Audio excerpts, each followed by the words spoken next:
you know, one of the things about the assignment, I was just reminding everyone, well, remember that we're working in a visual medium and talking about a visual metaphor. And yesterday I saw, oh, that's an interesting visual metaphor. What do you think that visual metaphor is saying? Part of what makes a visual metaphor effective is sometimes its ambiguity. It may not have to be on the nose in order to intrigue people. So you're like, what's going on there? JP, what do you think about this one? The White House is being turned upside down. Oh, perhaps, yeah. Shannon? It's also like skewed and warped.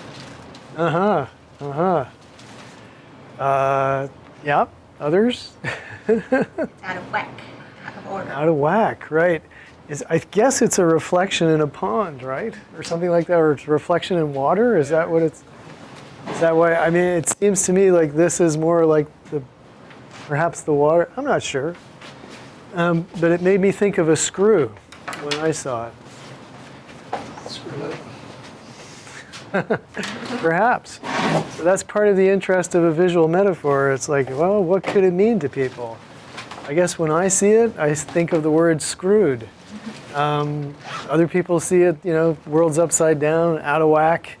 It all seems to have, it leans in one way, but specifically, it may be up to the interpreter to understand what it means. However, a good visual metaphor will do that. The reason I'm thinking about, you know, this kind of looks sort of like the threads of a screw and it tapers down like a screw. But there you go. I thought that was interesting. Okay, so we're on to the assignment, PSA commercial script. So looking it over, it was meant to be a 2-column script, which would have audio on one side, video on the other. And this is a very typical format, not only for commercials like this, but also for corporate video or any of a video-based production which is not written in screenplay format. So the advantage is it you know, takes into account what you'll hear and what you'll see, and so it's used quite extensively. And so fair enough for television commercials. In terms of a storyboard, it was very loose for what you were going to submit. I didn't want people to spend a lot of time drawing out pictures of shots that they'll never actually shoot, at least not for this class. So hopefully if you like your idea, you could go ahead and do it for another class. So who would like to share their assignment with us? Jenny? I'll go for. Oh, well, Nick say. No, you start. You want to cede your place? Okay, well, Jenny is ceding to Nick, and then Jenny, and then we'll see who else wants to go. I'll go after her. Okay, so let me just Grill a little you. distracted today. So we got Nick, we got Jenny, we got JP. Okay. Fade in POV. Person waking up, getting out of bed. It's black and white. Walls and floors are slowly turning color, varying animations. Background music, a DOY Better Days instrumental, but it goes from like instrumental to like the main chorus. So, typography. Sharp pan to the left. Typography is bouncing off the walls and your room is being redrawn on Photoshop. VO. At City College of San Francisco Visual Media Department, your world is about to change. Dolly shot. People are being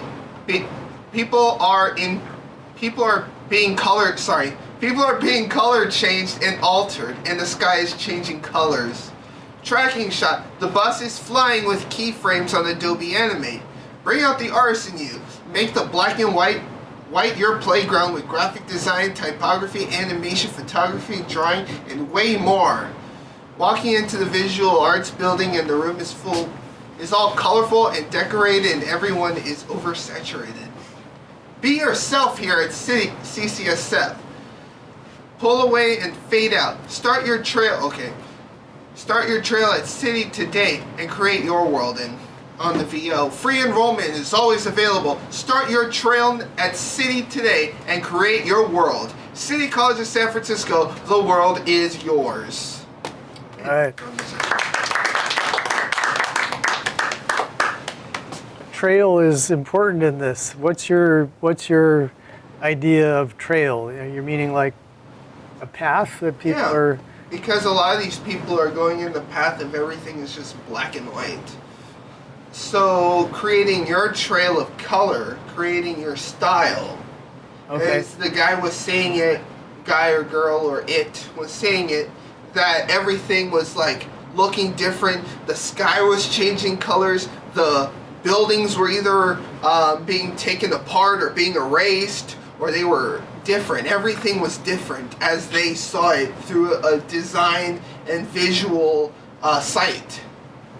So that's the way I see it. The way Cool. I see it and the way I say it is trail, like your trail, how you see the world. Sorry, your trail. I loved the idea of typography bouncing off the walls of the room and stuff. Yeah, like your posters. And then the colors changing and everything, which was part of your original concept. That was very cool. And you weren't required to put in total runtimes everywhere. Oh, I wasn't? Nope, didn't say that anywhere. Oh, I saw that on the PDF. Me too. Oh, okay. No problem.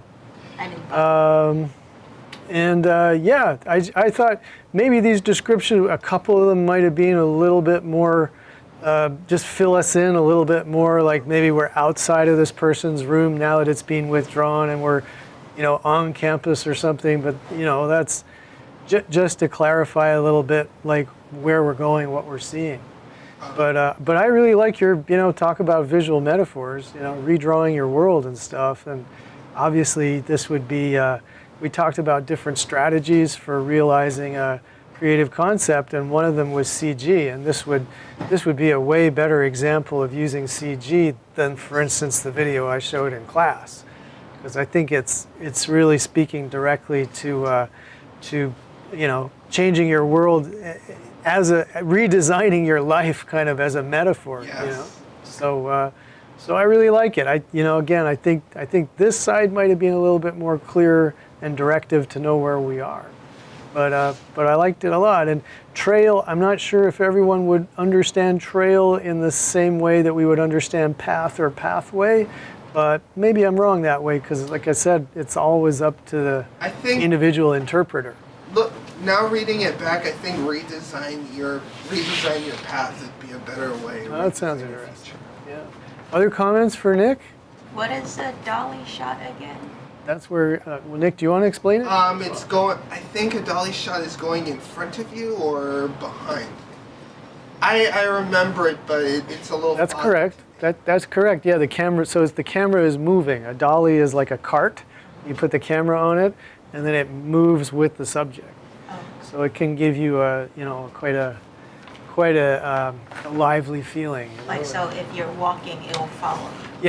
Yeah. Like you have a long dialogue scene in a drama or something. Two characters are talking, and you just walk with them like that for, 100 feet, and it creates we're moving. We're in here. Yeah. It animates it exactly. Yeah. Shannon? But I got the point instantly. Like with the first shot, as soon as the voiceover came in, said visual media department, like everything clicked in my brain. So I think that your design of the visual aspects totally correlated with the content, and like instantly I was like, oh yeah, okay, that's great. And then I would just be a little more clear with the free enrollment. Well, I don't know if it's just me, but that might be a little unclear without like, free enrollment for residents or something like that, or maybe leave it more general. I'm not sure what the I would deal say would be. it's a good marketing catch, because Yeah, free enrollment is like, well, you want to learn At least more. look into it. Yeah, Okay. you look into it. Look into it, and then it'll shatter your dreams when you find out you aren't qualified for it at all. We got you to look. Enrollment is successful. always available. Clickbait. Yes. Bait. We got you to But look. thank you, Shannon. That is the point. That is the point. Yeah. Not the free enrollment, but the whole thing of the ad. Yes. Well done. I second that. To me, this works best when you have a visual strategy or there's something about the commercial which makes sense, like you're doing here thematically, you're tying in the changes this could make to someone's life with, interesting changes we're seeing on screen. So that is great in my book. Jenny, in the meantime, let's hear yours and we'll go back and see if we've found a reputable source yet. Should we open the script and the storyboard or just the script? Whichever. Or both, perhaps? You want to do it. All right, let's. So, digital graphic rendering or a realistic image of the Rosenberg Library from outside. And then City College. And high school student who lives with a family exiting from subsidized apartment in the inner city surrounded by trash to commute to City College where it's quieter and much more serene. Bro. Waiter at 4-star restaurant admiring diners from afar as they discuss an art piece, one of them recently handcrafted over dinner. And I'm thinking grow as in it's split into two different scenes, so the high school and the waiter to really be more inclusive and diverse. Okay, are you seeing grow as a graphic as well, or just we're hearing it and You're the edit hearing is it, so okay? a voiceover, like so Gotcha. City College and then grow. Right. And During that we change scenes as well. right. So grow is split between the school student and the waiter. And then college graduate taking a break from the conference meeting in a marketing firm to look afar from the balcony of their office building toward downtown City College campus, where a reporter is doing a stand-up about Salesforce, and Salesforce was a recent thing. So, change. And young adult desk clerk walking by construction site after their 9-to-5 job, and they're glancing at engineers as they illustrate their plans to the team members and point to a crane where they're holding an iPad. Train! Image of CCSF staff in front of standing in front of a banner, and the banner says, "Find your career path at CCSF." Transition! Medium close-up shot of CCSF science building to include the engraved statement, "The truth shall make you free." City College of San Francisco, come to succeed. There you go. All right, good. We enjoyed the announcer voice. Thank you. Yes. Okay, I see images of our diverse potential clientele, which is fantastic, and I see the eventual destination of CCSF. What I thought I'd be seeing is at least one shot where some of these characters find themselves in this eventual environment, just sort of saying, make the next step. However, I am not the writer of this or the director of this, but I thought that since we're modeling who we want, we could also be modeling what we hope happens to them, but it doesn't have to be that way. I think with that highlighted, I think I may have made a boo-boo in not putting that in the 2-column script, because in my storyboard it's there. Oh, okay. But in the 2-column script, I guess I went ahead and screwed up and didn't put that. Oh, well, Because visually, I have it in my mind. got you. Hardly a screw up, but let's just look at the storyboard then, which I thought I'd. So in the storyboard, it's the before and after that you are describing. There we go. All right. Like that. Got you. So this shot finds them at City College doing their thing. This shot is him looking down and he's seeing whether they be independent reporters or not, but literally they are at Salesforce's Dreamforce. I got it. Okay. And so that's the banner and that's the transition and that's a shot of City College. Right. So it's this type of thing where the people that we want to come here are here. Yeah. Yeah. It's working. Great. Other thoughts for Jenny? I liked how you didn't use that many words. That's the thing I had in mind, because so many ads today, they want to overwhelm you with all the information, and a good editor, no less an advertiser, knows how to convey their message very concisely and coherently. So with the, what is it called, creative brief? Yep. With the creative brief, I stuck to what I wrote in the tagline, and I just used a tagline for my voiceover. And I kept in mind the whole philosophy or metaphor, a picture says 1,000 words. Nice. I mean, you're just telling them about this. You're kind of you're making a quick elevator pitch, and they have to figure out the rest themselves. So that's basically what an advertisement does. Yep. Yep, and in this case, which carries through from your creative brief and what you were talking about there, but you've effectively shown some of the target demographics, the people that City College would like to be talking to. You have them appearing here, from different life circumstances and stuff. So if people recognize themselves in the advertisement, that's one of the techniques of speaking to particular target audience. So nice. I like that part about it. Okay, but hang on. JP is next up. Okay. I'm ready. So the text says, meet me. Not me. And your medium shot is a black background, and Nate is crossing his arms. And the music is something I made. Oh, cool. And then the text says, problem, and the medium shot is near an elevator at Rosenberg Library. And while the students walk in the background, Nate stands near the elevator and raises his arms to say, I'm not sure what's going on. And he says, I didn't know which classes I wanted to take.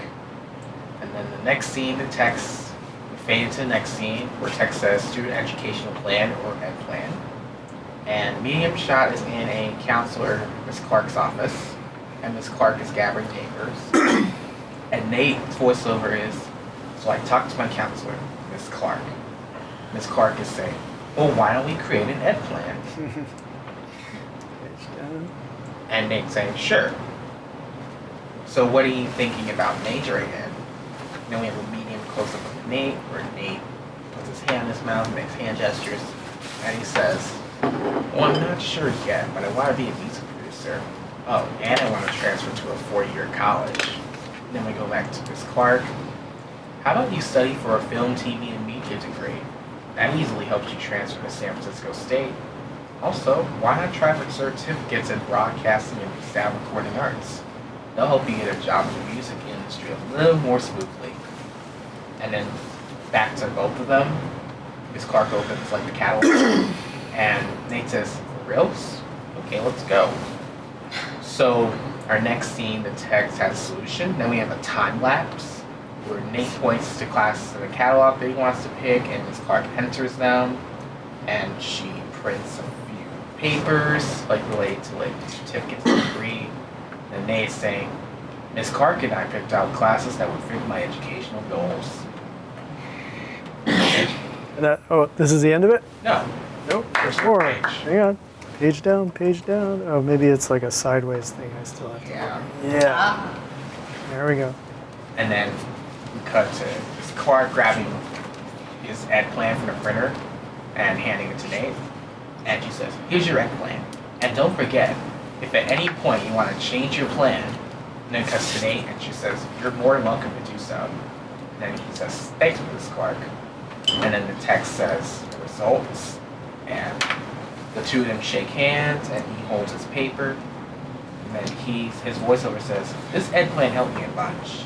And we go back to the elevator and he's jumping and saying, now I'm ready for just about anything. And then we fade to a black background with the City College logo. And the text says, register for classes today. And then Nate runs to the right and his voiceover saying, create an ed plan with your counselor at City College of San Francisco. And maybe you'll be ready for just about anything.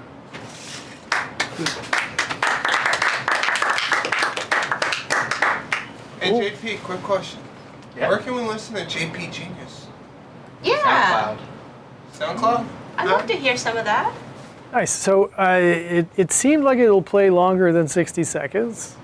but not much longer. I tried to say like the text and track the time. Time it out. I mean, there are considerations that like once you're actually editing it together, I think it may take a little longer than you think. But I think, for instance, something like this could probably be reduced down if that turned out to be an issue. Yeah. It's a lot. PSA dialogue or lines, they tend to be real short and kind of symbolic rather than. But this is an example of the strategy we talked about, like a mini drama type of thing, right? Which is the scene where your character comes in with a problem that a lot of people have and gets it solved. So again, it's your choice in your creative brief was to combine it, basically to contain it all within one scene.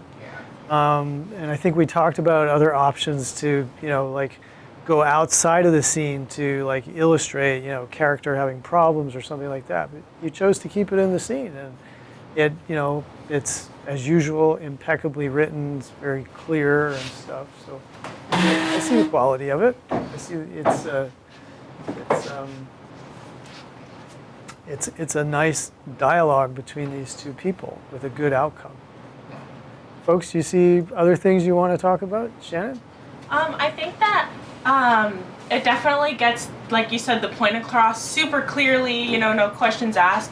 But I think even using, because the visuals are really comprehensive as well, so I think you could even lose a lot of like the conversational parts of it and just stick with like minimal voiceover over the visuals, and they really tell everything, like you're having him doing all these hand gestures and exchanging papers and stuff like that, and through that at the end then you can say, we made an ed plan, I can change it at any time, it has the courses that I need for what I want to do, and I feel like I'm ready for anything, and the same point would get across. So if you do run into an issue with time, because your visuals are so comprehensive, you could easily do like cutting down some of the text.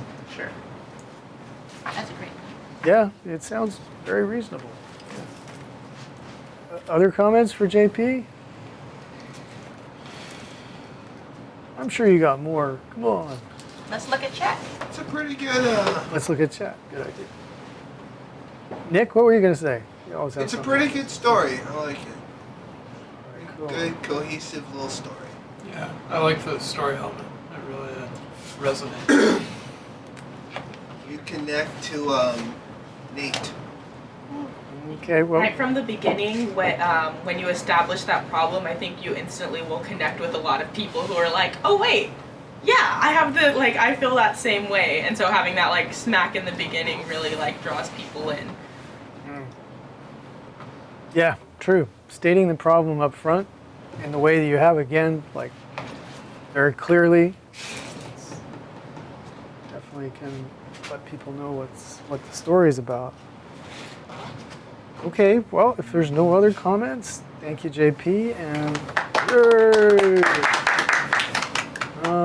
let's see, Miko, I'm seeing storyboard, I'm seeing creative brief, but that might actually turn out to be a script. Who knows? Let's see what comes up.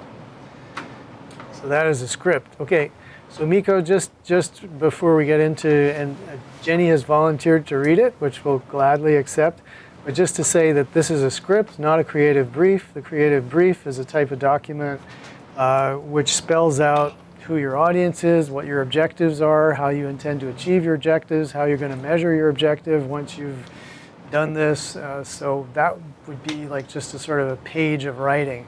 And this is a script, and this is exactly what a script is intended to be. All right, Jenny, would you mind reading for Miko? Long shot of a young male student walking towards City College. Do you feel lost when you get to school? Are you new and don't know what to do? Long shot of Connellan Hall building outside with students walking in and out. What is that? Oh. Nat sound. Okay, so background sound of people passing by a busy hall with doors open and closing. Medium shot of female student, a two-way program member, and a young male who is a new student in one frame. there are programs here in CCSF that are here to help you. What is SV? Oh, I'm sorry. Where's that? The next one on cam, SV. SV, let's see if we can guess. The students while looking at the bulletin boards. I don't know, but Okay. it sounds like a shot. Okay, so SV of the students while looking at the bulletin boards. Well, it might be subjective viewpoint or something like that. Maybe that we're seeing what they see. Anyhow, Oh, okay. yeah. Female student, Tule member. Hi, are you new in school here? Do you need any help? Close-up of male student's face, confused on how to get a course and what to get in general. Yeah? Medium shot of student handing out the Tule Success Program flyer to a male student.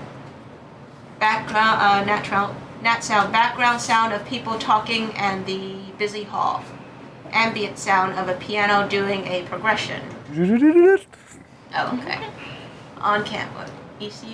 ECU of the male student's lips. Medium shot of the female student. Male student. What does Tule mean? Tule is Tagalog word for bridge. Just like a bridge, it will take you towards your goals. Show Tule program logo on the screen with the tagline in the bottom. Nat sound, upbeat background music playing the background. Okay. That's it? All right. Nice. So we have another mini drama, a scene, teaching us both, I like this, the idea that we're using the word for bridge, and we're learning about that, and that it becomes kind of central to the service that we're talking about in this PSA. It's like, new people, helping them cross the bridge into their college. So then Nick and then Shannon. I actually have a question for Miko. Maybe you can answer in the chat. Is the Tule program exclusively only for Filipino students, or is it available to everybody? All right. Just want to know. Just want to clarify that. Okay, so while we wait for Miko to answer, Shannon? I thought that I don't know if the last line was specifically like his tagline as in his creative brief, but if so, I thought it was a really good use of tagline because it sums up everything. It gives you all the information you need, and you know what I mean, and it explains kind of what's been going on in the ad. And so I just think it's a really nice line that it explains the group. It gives you the information you need. It makes you it gives you incentive to talk to them too, because you're like, oh, it's going to take you towards your goals. Absolutely. I think I agree with you there. Let's see if it's available for everyone. Cool. Okay. Yeah, it's just like any other like multicultural program. Here at City College? Yeah. Oh, cool. Well, it's I wouldn't have known that, so maybe something to integrate. It's nice to know that it would be for everybody. A good way to represent that visually too in the PSA, just to have the students that she's talking to be of different ethnicities, that way it's clear that we're welcoming to help anybody. Yeah. Yeah, that would be a very efficient way of doing it. Yeah, it's cool. One of the things that's coming out of this discussion is, the importance of shorthanding, somehow of saying a lot with the little time and images that you've got. So that's What is ECU? extreme close-up. Oh. So that one is like where you just see the kind of the lips. Okay. But yeah, not aware of what SV is, but and then just otherwise these terms coming from previous formats of script and stuff wouldn't be necessary. You definitely see VO. I mean, that's universal everywhere. But in terms of nat sound or SOT, you wouldn't see that in this type of 2-column script. Those are really news format terms. So that wouldn't be necessary. And also on this side, you wouldn't necessarily use on cam. You would just count on these kinds of shot descriptors to let people know that what we're talking about here is camera angle or frame size or something. So some of those things just carried over from a previous formatting that we wouldn't need here. Okay. Anybody else with comments for Miko? That was pretty good. Yeah. So anyone else would like to read their stuff? Just looking in chat. Otherwise, we'll continue Side view. on. Side view? Side view. SV is side view. Okay, there you go. That's funny. You said it twice before, and it just. Oh, yeah. We was responding to us. It's just, apparently there's some lag and also, yeah, thanks, Miko. So- SV side view. View. Side view. All right. Good chance to brush up on our cinema visual terminology. And this looks like a very good reference. Look at all those. Boy. Yes. Wow. There's a lot of words to learn in the film business. There's a resource up here that I wanted to share with you regarding PSAs. This is a very long document from Cron 4, but it's rare that a station will spell out so clearly what its policies are as for the PSAs, that it will accept the kind of things that it likes to see. So this is 8 pages about what they would like to receive in terms of public service announcements and stuff.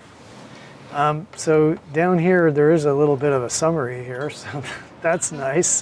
Too long, didn't read. Email, fax, or mail a press release to the assignment desk if you want them to come and cover your event. But this may not be the kind of PSA that we're talking about, but definitely, okay, written PSAs should arrive a month in advance. Okay, this would apply to the type of thing that we're doing.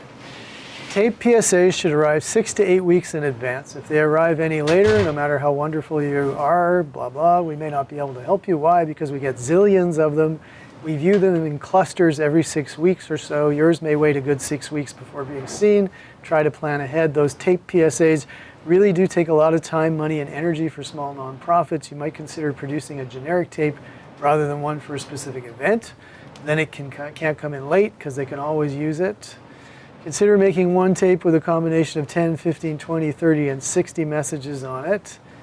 They have hundreds of 30-second spots. They have 60 seconds, but maybe they need some shorter ones, because all of these are used to fill out scheduling when they have some extra minutes, usually late at night, but what the heck, at least they'll run it. If we do decide to use a tape PSA, it will go into rotation. We will not be able to tell you when it will run. PSAs run at all times during the day, but many run during the early morning hours between 1 and 6 a.m. But heck, even if your spot runs during this time period, it can still reach tens of thousands of people. And then there's the contact information there. So that might be some leads to follow up if you shoot a PSA. And you know, in our other class, we talked about doing work for free. But one of the things that you can do for free and unsolicited is, you know, help out a community organization and do them a PSA as a demonstration of your skills.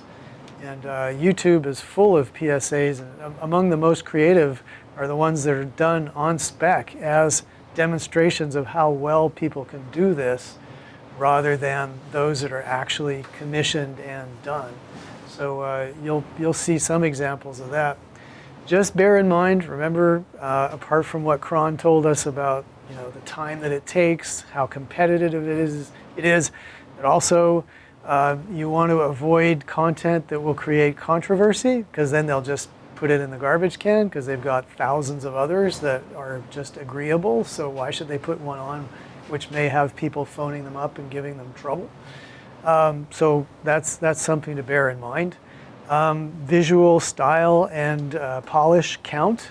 Again, if they have a ton of content which looks really good, they may not like yours as much and leave it aside just because they want their viewers to feel like Cron is a big station and they, you know, with great content.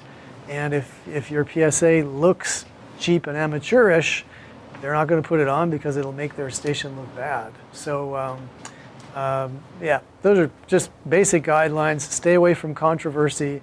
Make sure it looks and sounds really clean and polished. And with that in mind, it can be a great, transitional project for your reel as you're getting out of a program like ours to kind of have something short, really well produced.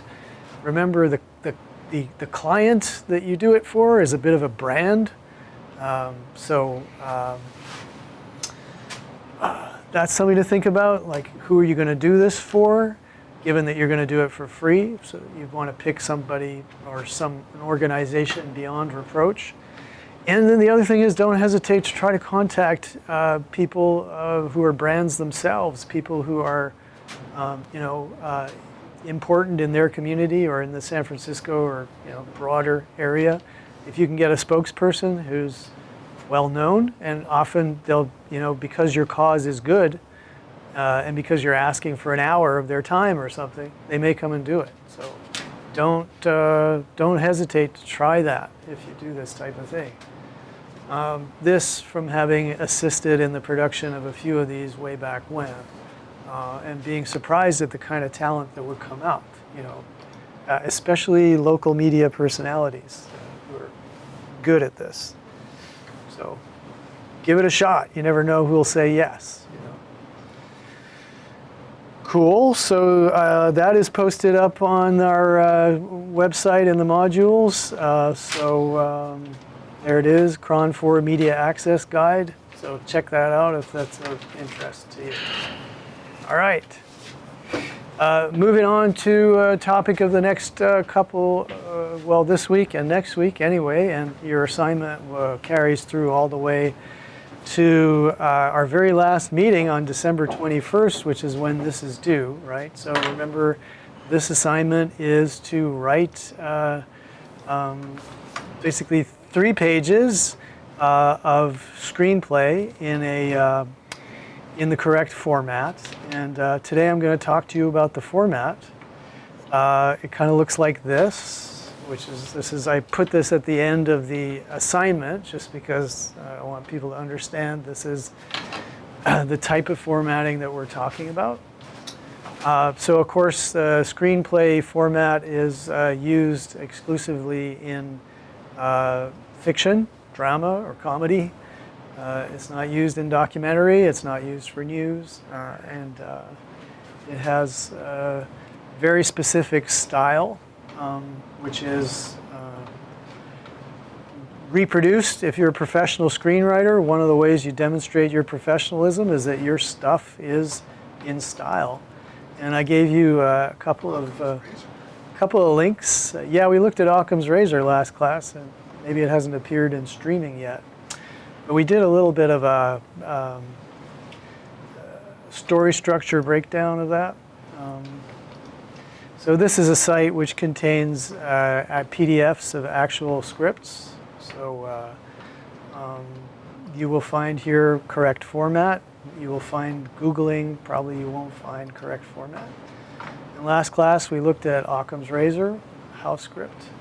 And we see certain things about it. It identifies the scene, it gives scene headings and acts as well. So the script is divided into acts. The first part was the teaser, cold open before the title sequence. And then we have Act 1 is identified. You'll see transitions are identified. Scenes are numbered. Before every scene, the location, the time of day is specified. And then there are lines of dialogue, action, what are called parentheticals. All of these have their own structure, the correct way to write them. And if you look into several scripts on this site, you'll see it's always this way.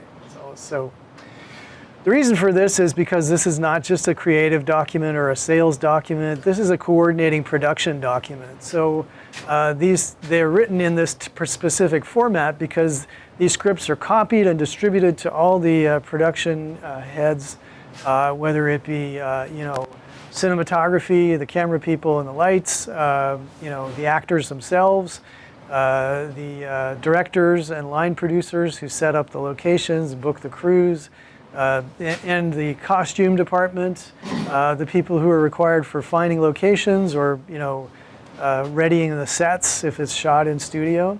So that's why, for instance, they'll be at the beginning of the script. It's not very creative, but there's a list of every location. So all of the interiors that are needed, all the exteriors that are needed. So you won't need to do this in your script, but I'm just drawing your attention to this, that that's why the script is written in this particular way.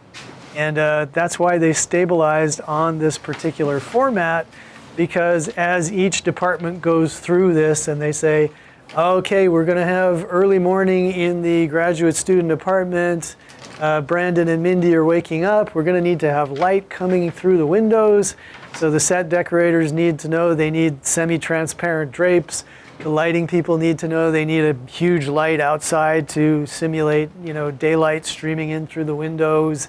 The costume people needs to know that the kids will never get undressed because it's television, so they need to, something that looks kind of like what a kid would dress in a college dorm, and so on and so forth.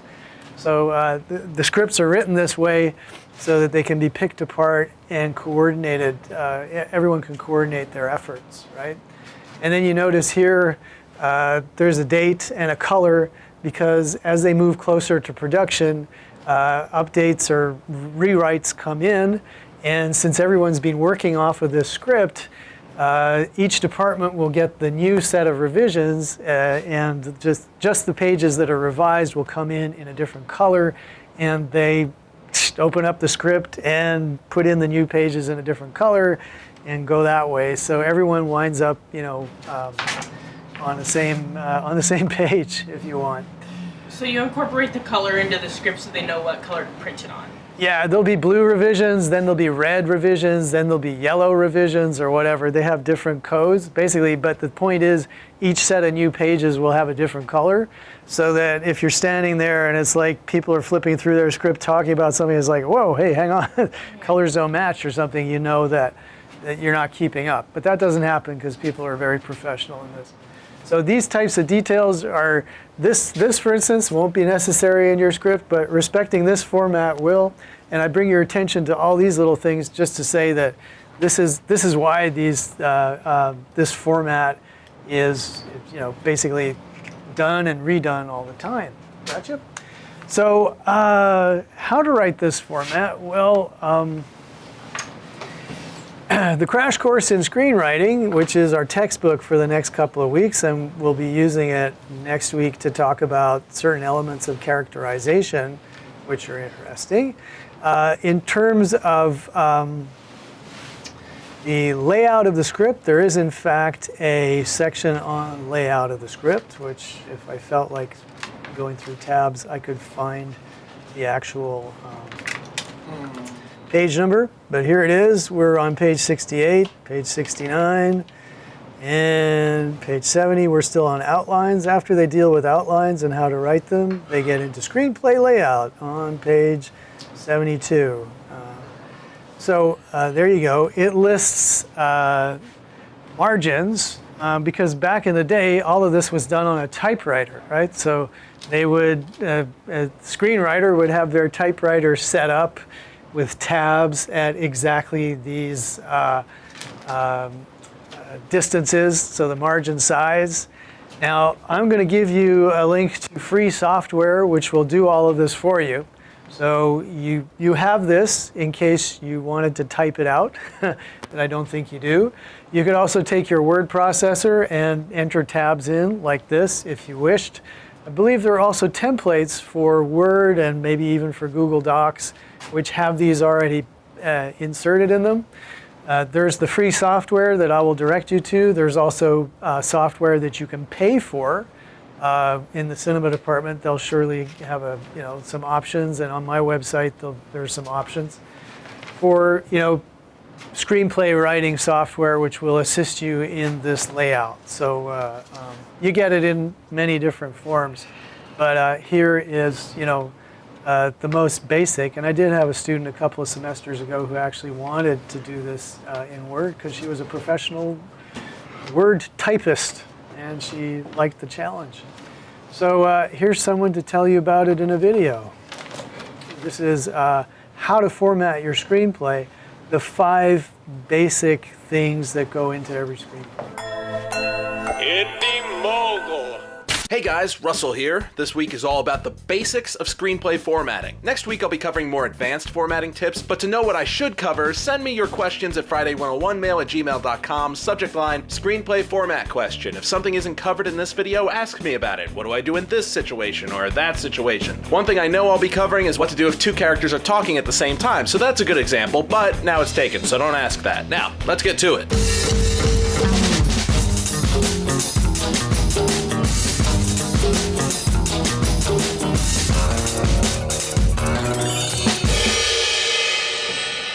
Interior Fremont City taxi. Night. Moving. Buildings and street scenes go by as seen through a dirty car window. William, an older, gruff-looking gentleman who looks like he'd be more comfortable on a Western film set, is in the back seat of a rattling taxi, looking out the window at the passing urban decay. The cabbie has a rough but friendly voice and speaks to William with a nostalgic tone. Cabbie adjusts rearview mirror to see William more easily. I've been living in this city almost 30 years, you know. Seen it all. My parents, God rest their souls, moved us here so I could be in a good school system.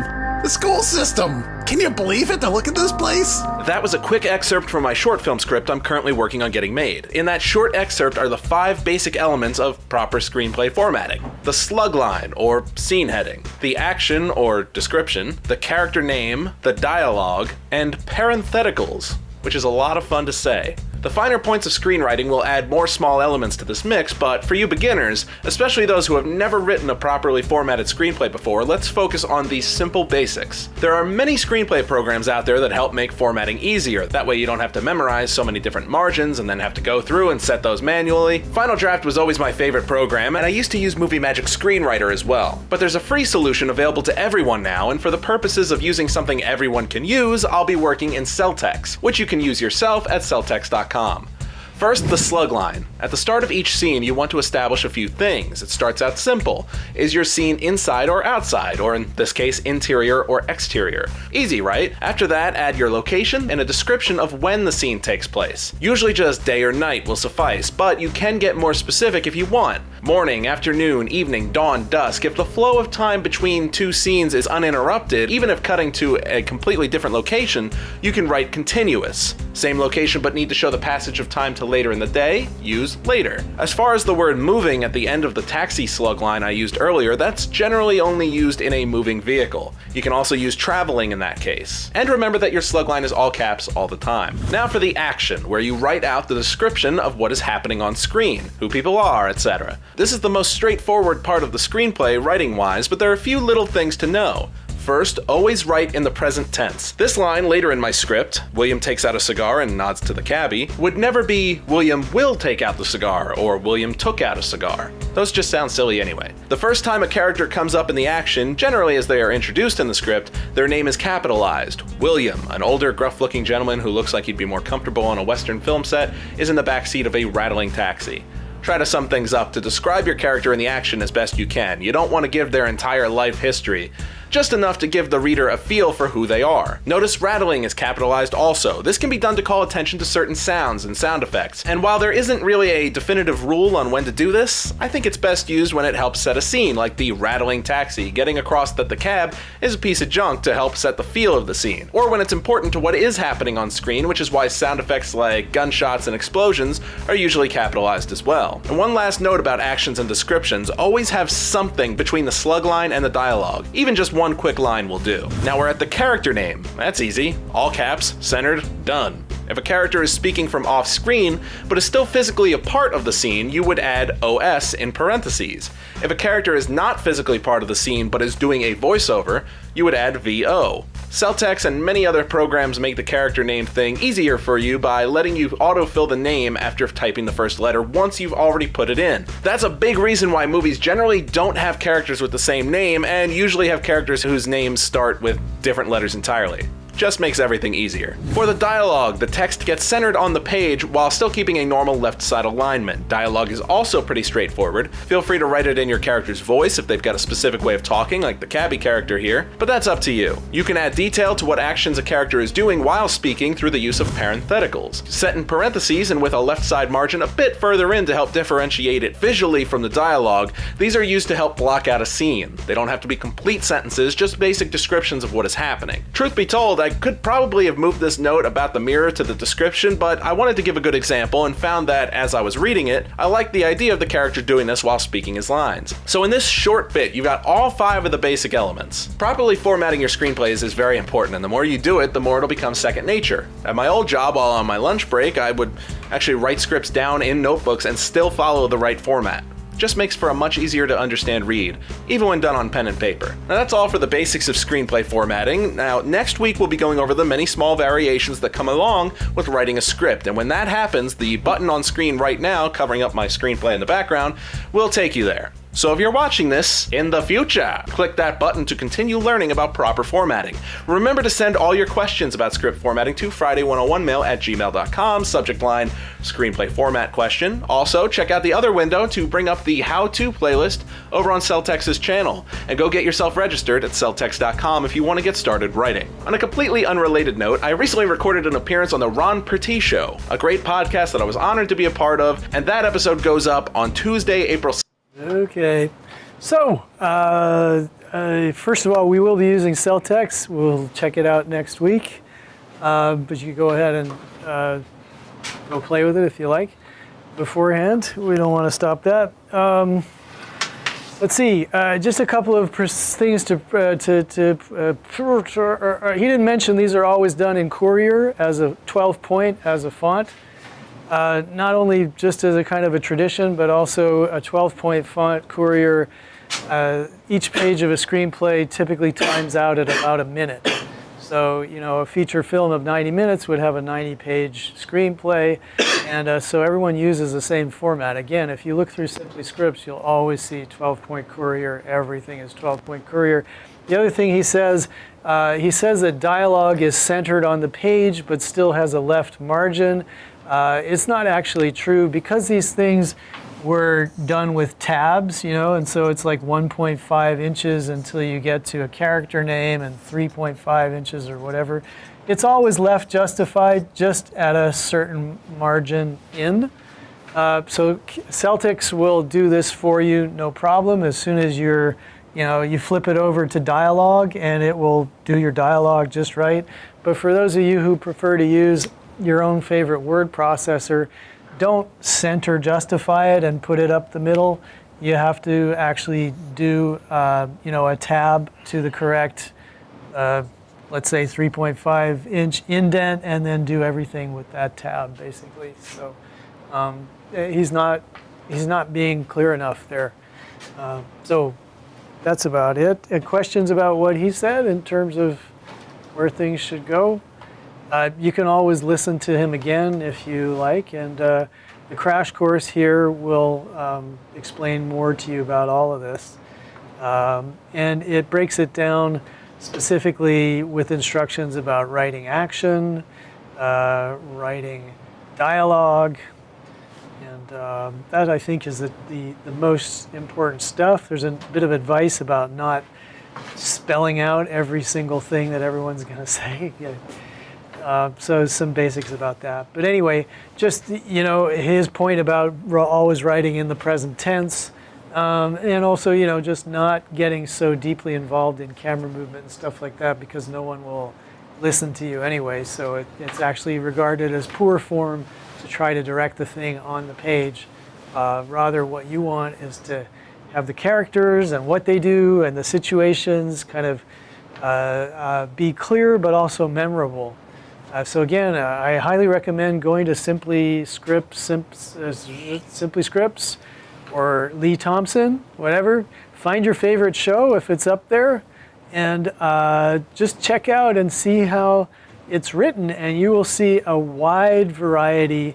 Even though everything's formatted exactly the same, people do things quite differently in terms of how much description they will put in, Breaking Bad, the Breaking Bad pilot script is an excellent one to look at in terms of, the style that it's written in is cool and interesting and exciting, and it sets up questions in your mind even as it's just, describing action. It does it in a present tense way, and if something is going to be curious for the audience, it's almost curious for the reader of the scripts, like what's going to happen? What is behind that door? There's a way of writing that way. Now, of course, that's Vince Gilligan, who's like a genius writer.